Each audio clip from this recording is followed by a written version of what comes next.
The ancient Mediterranean world was a place of vibrant cultures and fierce competition. Two powers rose above the rest, their destinies intertwined in a struggle for supremacy. Carthage, a Phoenician colony, dominated trade with a powerful navy and strategic ports across the sea. Rome, a rising city-state in Italy, possessed a rapidly expanding domain and an indomitable army.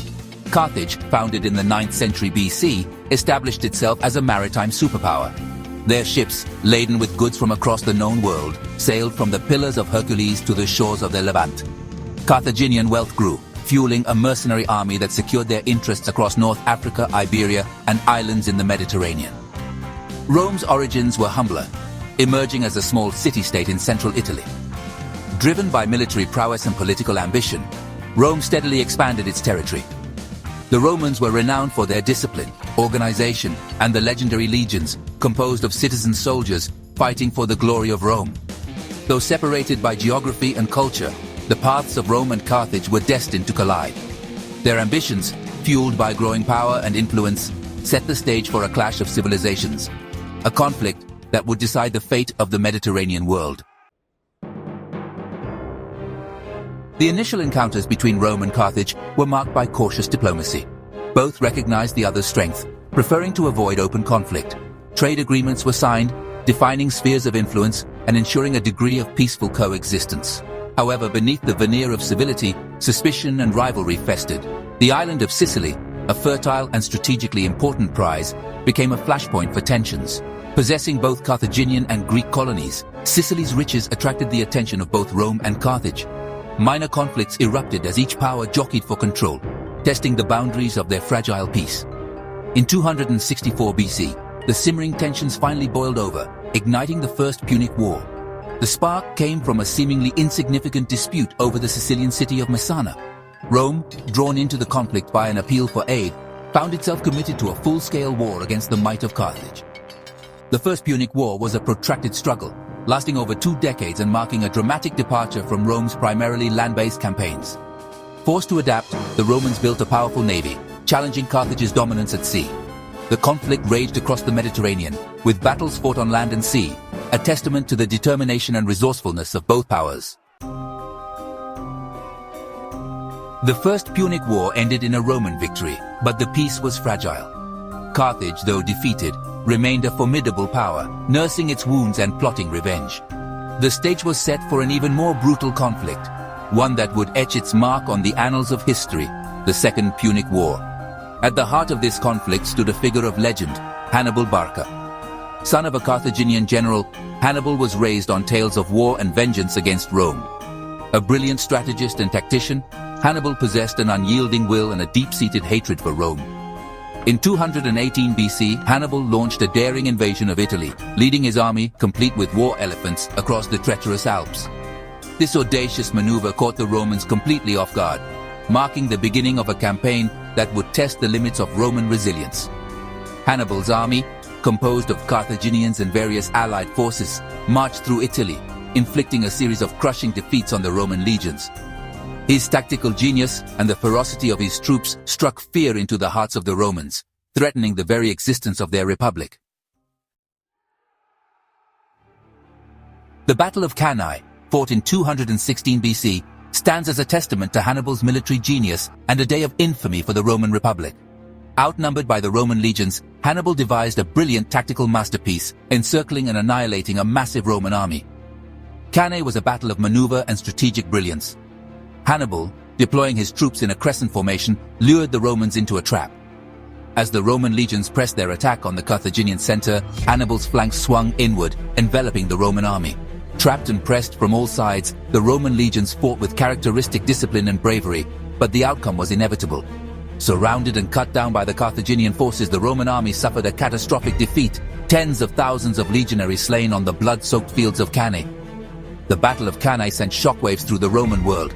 It was a defeat of unprecedented scale, a testament to Hannibal's tactical genius and the effectiveness of the Carthaginian army. Rome's very survival hung in the balance, its fate resting on the shoulders of its remaining legions and the determination of its people. Section 5, Turning the Tide: Scipio Africanus and Roman Resilience. The defeat at Cannae plunged Rome into despair, but it also ignited a spirit of defiance. The Roman Senate, refusing to negotiate with Hannibal, rallied the people and mobilized its remaining resources for a protracted war of attrition.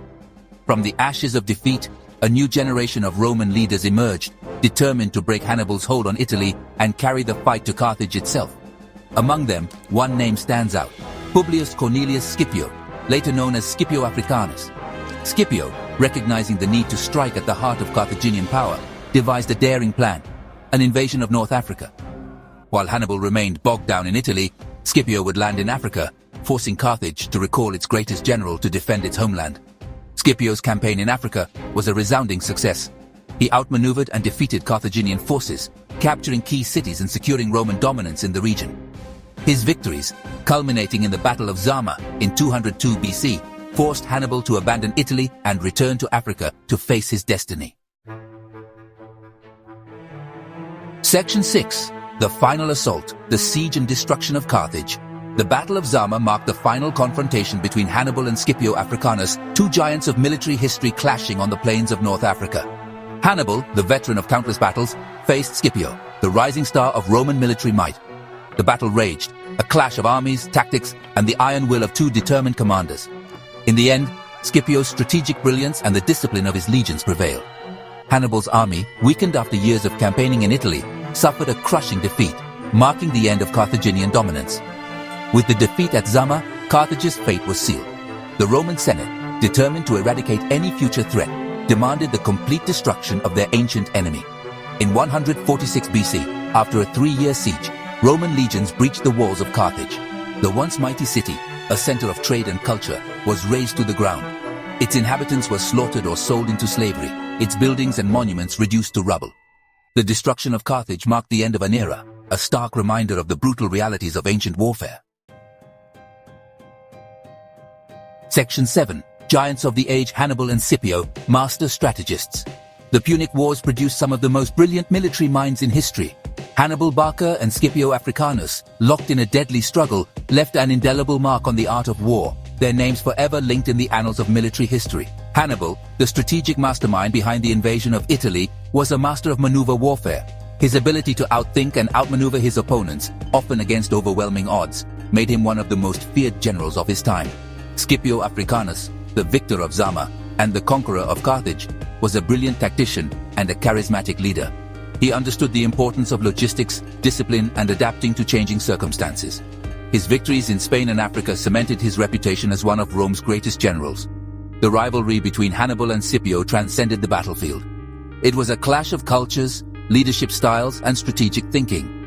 Their legacies continue to fascinate historians and military strategists, their names forever synonymous with the epic struggle between Rome and Carthage. Section 8. A World Transformed. The Impact of Carthage's Fall. The destruction of Carthage sent shockwaves throughout the ancient world. Rome, triumphant but forever scarred by the conflict, emerged as the undisputed master of the Western Mediterranean. The world had changed. The balance of power irrevocably shifted. For Carthage, the consequences were devastating. The once thriving metropolis, a center of trade and culture, was reduced to rubble, its people scattered or enslaved. The Punic language and culture, though surviving in fragmented forms, were largely erased. A tragic loss for the diversity of the ancient world. Rome, victorious but forever changed by the struggle, embarked on a new chapter in its history. The Punic Wars had transformed Rome from a regional power into a nascent empire, its legions battle-hardened and its ambitions reaching far beyond the Italian peninsula. The influx of wealth and resources from conquered territories fueled Roman expansion, but it also brought new challenges. The Roman Republic, once a bastion of civic virtue, grappled with the spoils of victory, facing internal divisions and the temptations of power.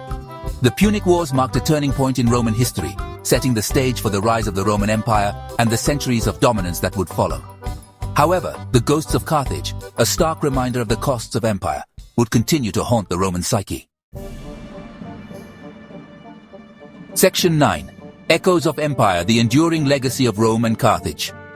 The conflict between Rome and Carthage, though fading into the mists of time, continues to resonate through history. The echoes of their struggle can be seen in the ruins of their cities, the writings of their historians, and the enduring fascination with these ancient civilizations.